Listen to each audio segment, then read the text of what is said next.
Déjà demain que les léopards de la RDC vont affronter les hirondelles de Bujumbura du Burundi. La rencontre se jouera au stade de Prince-Louis Rwagasore.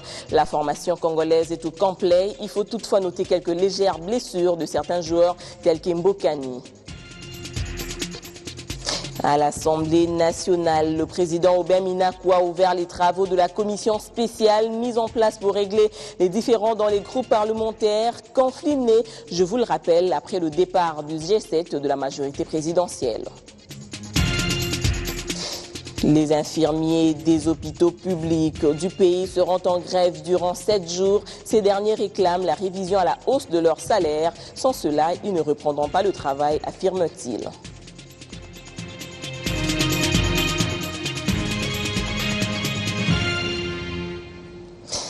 La semaine est dite semaine noire pour tous les infirmiers œuvrant dans les hôpitaux publics sur l'ensemble du pays. 7 jours durant, ils vont sécher leur lieu de service. Ils sollicitent une révision à la hausse de leur enveloppe salariale. Je vous propose d'écouter Joseph Kibangula, président de l'intersyndicale des infirmiers du Congo. Parce qu'il est en train de revendiquer ses droits. Les droits qui concernent les rémunérations des agents infirmiers, bien sûr, et la mécanisation des unités et l'octroi des grades professionnels. Nous avons 7 jours.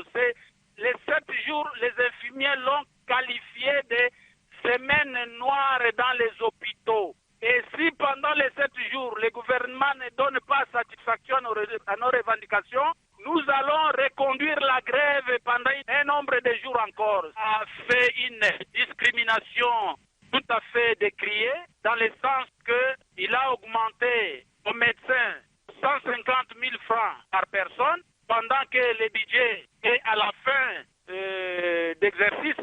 Et nous nous posons la question, d'où est venu cet argent qui a facilité cette augmentation?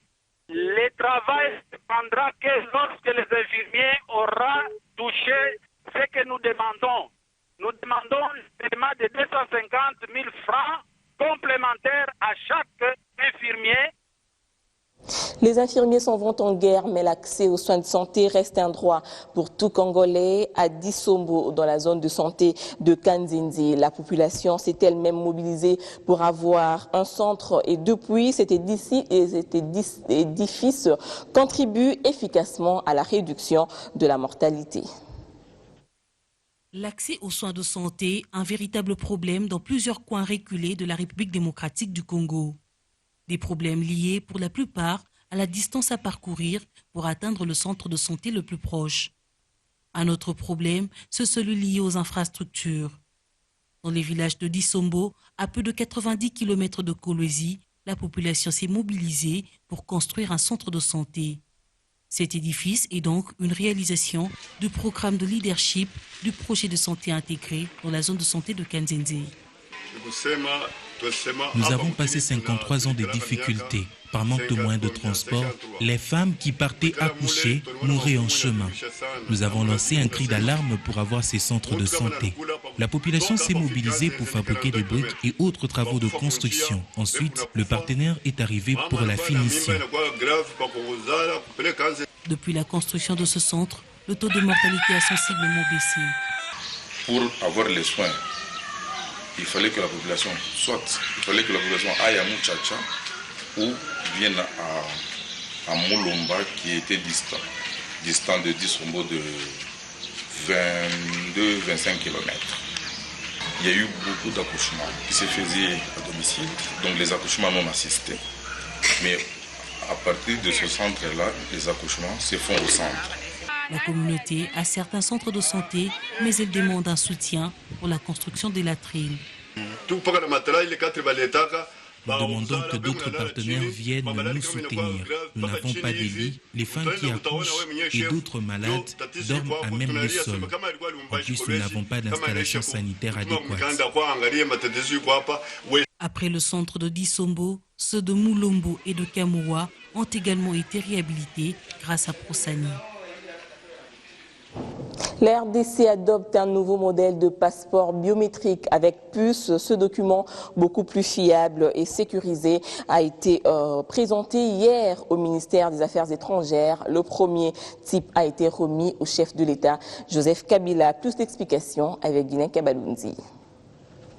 Sécurité, fiabilité et rapidité caractérisent le nouveau système de personnalisation de passeports biométriques avec puce que se dote la République démocratique du Congo.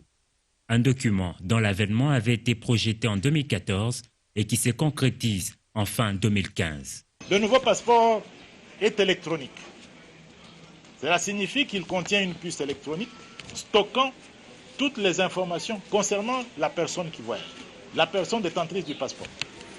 Sur cette puce, on a votre date de naissance, votre identité, tout est sur cette puce électronique. Et elle peut être lue électroniquement par la machine. Il est aussi biométrique en ce qu'il contient les empreintes digitales du porteur du passeport. Prenons les empreintes et les comparer dans la base de données pour ne pas obtenir des doublons dans la base de données. La même personne n'aura qu'une seule identité, c'est celle qui l'a donnée la première fois. D'après les autorités, la RDC amorce la délivrance de ce passeport sécurisé pour offrir des garanties aux émigrations internationales. Au-delà d'un certain délai, il deviendra difficile pour les voyageurs qui ne détiennent pas ce type de passeport de voyager. Aujourd'hui, beaucoup de pays dans le monde, ça s'est passé avec beaucoup de pays européens qui ne pouvaient plus voyager aux États-Unis s'ils n'ont pas le nouveau passeport électronique. C'est question de sécurité internationale, bien sûr. Cependant, l'implantation et le déploiement du nouveau système de personnalisation de passeports biométriques à puce devront se dérouler progressivement, au requérant de ne pas se faire de soucis. Les passeports actuellement en circulation demeurent valables jusqu'au temps que faire se peut à leur expiration et qu'ils seront remplacés par les passeports à puce au fur et à mesure que ceux qui les détiennent en feront la demande. Le premier passeport de ce type a été remis au chef de l'État Joseph Kabila lors d'une cérémonie au ministère des Affaires étrangères. Même si le prix de ces nouveaux documents n'a pas été indiqué, le ministre Raymond Tshibanda rassure. Ici, là, on précisera le prix du passeport et tout cela. Ne vous effrayez pas. Le gouvernement tiendra à ce que le prix reste dans des proportions convenables. À noter qu'avec ce nouveau système, l'RDC se conforme aux règles de sécurité édictées par l'Organisation de l'aviation civile internationale OACI et permet aux Congolais de voyager normalement. Nous vous le disions en titre, à l'Assemblée nationale, le président Aubin Minakou a ouvert les travaux de la commission spéciale mise en place pour régler les différends dans les groupes parlementaires. La plupart de ces conflits sont nés après le départ du G7 de la majorité présidentielle. Alain Boma pour le reportage.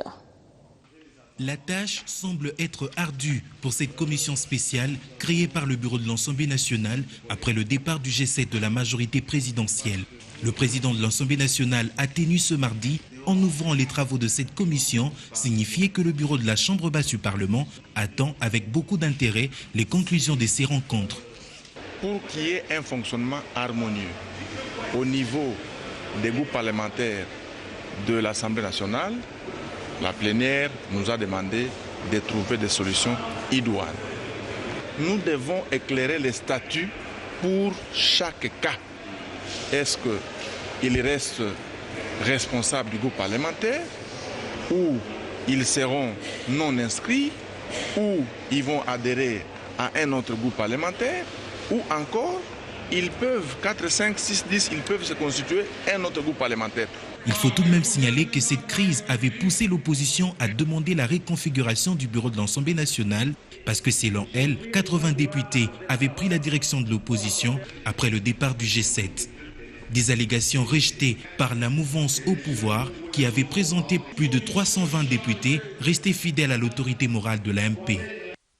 Les ADF vont bientôt subir une traque très énergétique. La MONUSCO annonce une stratégie combinée mettant en action les forces onusiennes, la police nationale et la population. Ceci ressort de la communication faite ce mercredi par le général Santos Cruz au cours de la conférence de presse hebdomadaire de la mission onusienne.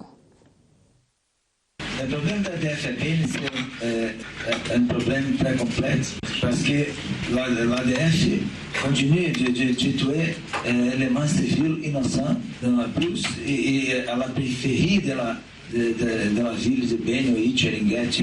La stratégie, pour moi, c'est l'attitude offensive contre les ADF. Et nous avons besoin d'avoir une combinaison et un travail ensemble de la police à l'intérieur de la ville et des militaires dans la forêt. C'est nécessaire là. Comment comprendre l'enjeu et la politique de la réforme de l'administration publique congolaise? Cette question fait l'objet de l'atelier de sensibilisation qu'organise depuis hier l'intersyndicale nationale d'administration publique au Centre pour handicapés physiques. Tous les syndicats représentés dans l'administration publique y sont conviés. Cet atelier vise la mise à niveau des permanents syndicaux sur le processus de la réforme de l'administration publique amorcé depuis 2013 par le gouvernement de la République. Du mécanisme de recrutement par la fonction publique à la mise à la retraite en passant par le statut, la promotion et la sécurité sociale du fonctionnaire de l'État, le ministre de la fonction publique invite pour la circonstance les syndicalistes à vulgariser la politique générale du gouvernement dans la gestion du personnel et des carrières des agents publics. C'est cette réforme qui va nous conduire à l'émergence à l'horizon 2030. La réforme est pilotée par le Premier ministre et nous, au niveau de la base, avec les syndicalistes, nous devons comprendre. Il faut que tous les partenaires, notamment les syndicalistes, comprennent l'objet de la réforme. Engager tous les fonctionnaires et l'ensemble de l'administration publique congolaise à s'adapter aux normes internationales. Oui, c'est possible. Les syndicats attendent cependant du gouvernement l'application des accords qui s'inscrivent également dans la logique de la dite réforme. Nous pensons que nous n'avons jamais été contre la réforme d'abord. Ça, il faut le retenir. Mais nous avions condamné la façon de faire, la façon d'arriver à cette réforme où le gouvernement voulait faire des choses sans nous. Or, nous disons une réforme qui est faite sans nous, elle est faite contre nous. Et c'est comme ça que nous avons exigé que nous puissions d'abord communiquer à notre niveau, que nous comprenions c'est quoi exactement. Parce que quand les agents fonctionnaires nous posent des questions, parfois nous manquons des réponses à leur donner. Ces échanges vont se poursuivre dans le cadre de la même sensibilisation jusqu'au week-end prochain, avec cette fois-ci tous les délégués syndicaux de l'administration publique.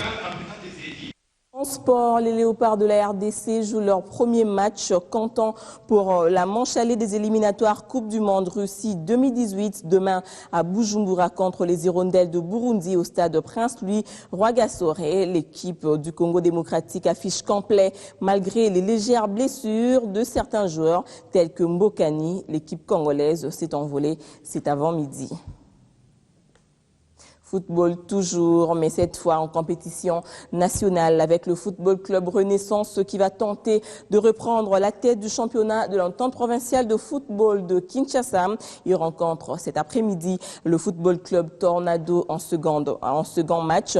Le premier match va opposer Jacques Héritage à Academy Club Rangers et tous ces matchs vont se jouer au stade Tata Raphaël de la Kétule. Pour l'instant, JSK et New Jack sont les poursuivants directs qui trône sur le classement partiel de l'EPFKIN. On va se quitter par cette triste nouvelle. Le corps de Madame Esther Abedi-Sabou, journaliste et directrice générale de Africa TV, est exposé à l'espace Beauvant derrière le Palais du Peuple.